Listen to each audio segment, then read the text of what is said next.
Από ψηλά το άλσος Βεΐκου μοιάζει γνώριμο, αλλά κάτω από την επιφάνεια η πόλη αλλάζει. Εδώ ένα από τα πιο κρίσιμα εργοτάξια της γραμμής 4 του μετρό της Αθήνας έχει ήδη γράψει το πρώτο του κεφάλαιο.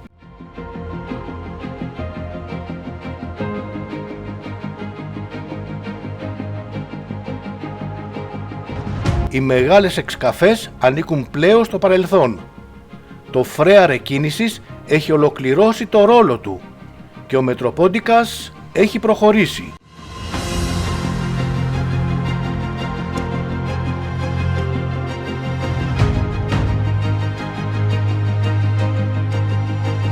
Μέτρα κάτω από τη γη, ο Μετροπόντικας Νίκη διανοίγει σύραγγες με απόλυτη ακρίβεια, διασχίζοντας τον αστικό ιστό της Αθήνας.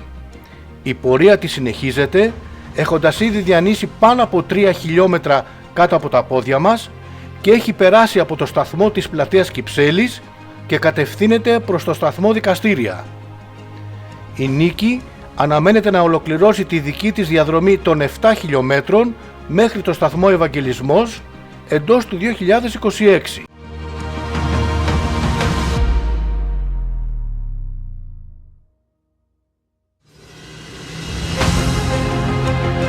Πίσω εδώ, στο άλσος Βεΐκου, το έργο δεν σταματά.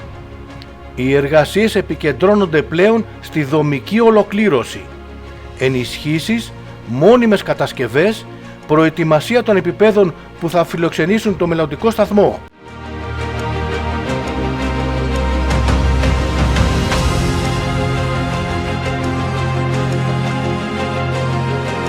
Κάθε στοιχείο έχει σημασία. Κάθε παρέμβαση είναι μέρος ενός ακριβώς υπολογισμένου σχεδίου.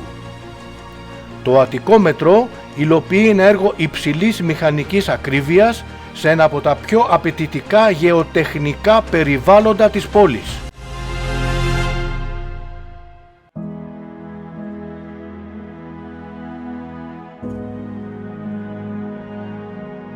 Αυτό που βλέπουμε από τον αέρα είναι μόνο το αποτύπωμα. Η πραγματική εξέλιξη βρίσκεται κάτω από την επιφάνεια και προχωρά μέτρο με το μέτρο. Η Αθήνα δεν αλλάζει απότομα, χτίζεται αθόρυβα.